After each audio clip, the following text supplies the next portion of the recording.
Well, everybody, it's another beautiful day in my bonsai jungle, and today what I'm going to be doing is working on my Ginkgo biloba bonsai. Now, anybody who's been watching this channel for a number of years knows this is one of my favorite species of trees, and I was making videos about these back in 2008.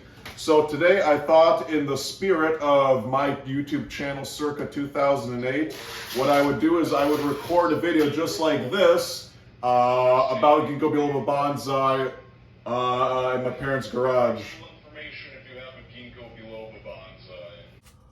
Alright guys, today I'm going to be doing a video about my Ginkgo biloba bonsai.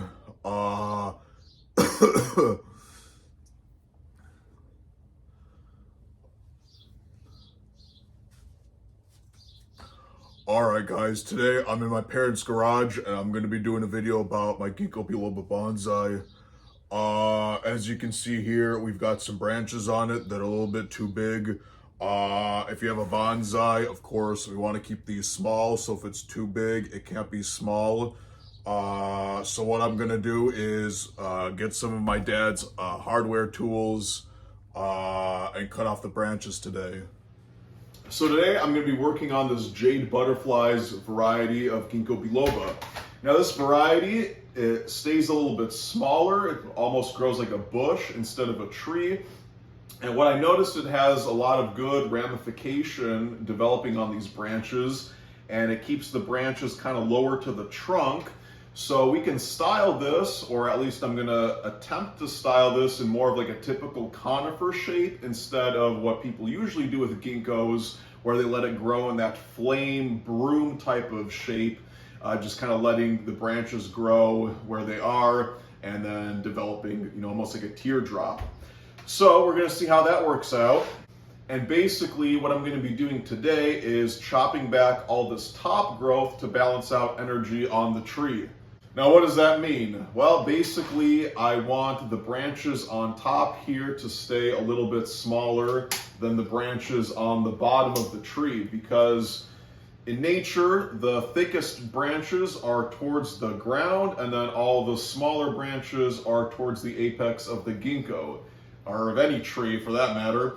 So what I'm going to be doing is chopping these back so that these don't thicken anymore, and what's going to end up happening is that the buds back closer to the trunk are going to end up growing a little bit longer. We can of course prune those, and then it's going to split and make these forks in the branches when the new growth emerges, and we have more compact foliage up towards the top of the tree instead of just having these big thick branches growing away from the trunk and messing up the proportions of our tree.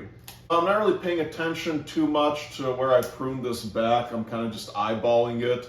And the thing with ginkgos is that they will shoot out new long growths when they, send all those nutrients into the branches and there's nowhere else to go. So we can easily get whole new branch sections growing off of here that we'll have to prune back later.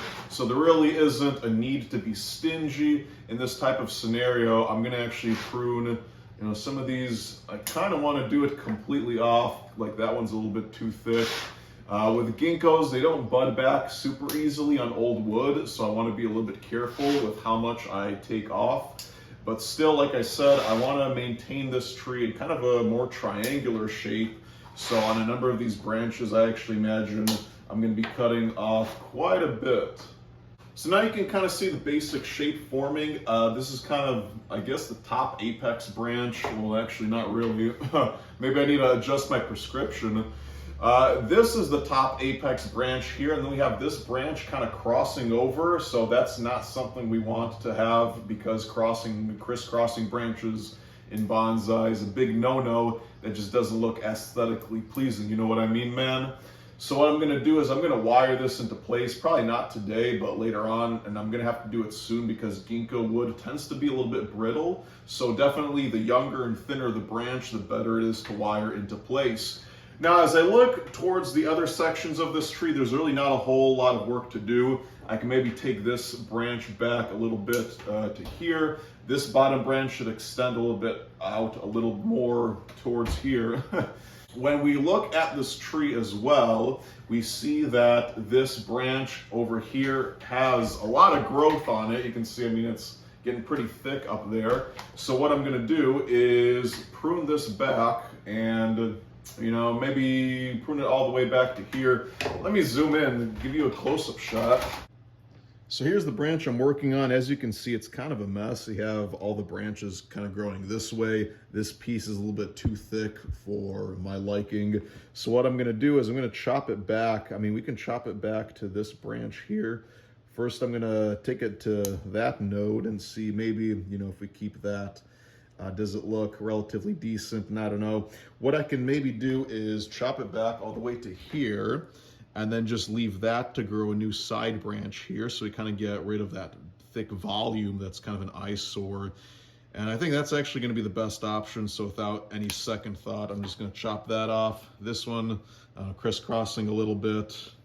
I'm gonna chop it back to here, and then hopefully that encourages it to send some more growth this way. We're gonna wait for this branch to send some more growth that way. This one's drooping down a little bit too much, so maybe I'll cut it back to here and maybe get some branches cut off of that. I could wire it into place, but I feel like if it's already growing downwards, may retain that tendency. So let's see if we chop it back here, you can just get a foliage pad growing towards this area. The other thing, we have this branch here that's kind of dying or just weaker. There's some green buds popping out here, but I mean, overall, I think that's, not worth it to keep it. So there's another similar branch here that, I don't know why, sometimes on ginkgos, the branches just die. We'll cut them back to the base, and there is a bud forming there. So if I really wanted the branch in this location, I can get that bud on the trunk to grow and replace it, but we'll kind of see if we end up needing that or not. All right, so there you go. That's the first initial pruning and styling on this Ginkgo biloba tree. I'm gonna place this back outside in the bonsai jungle and just fertilize it regularly. It's growing in potting soil and just still in its nursery container that I bought it in. We're gonna wait for this growth to develop and harden in the next year. When there's new wood on it, we're gonna chop those branches back and do a little bit more styling, but I like the way this turned out.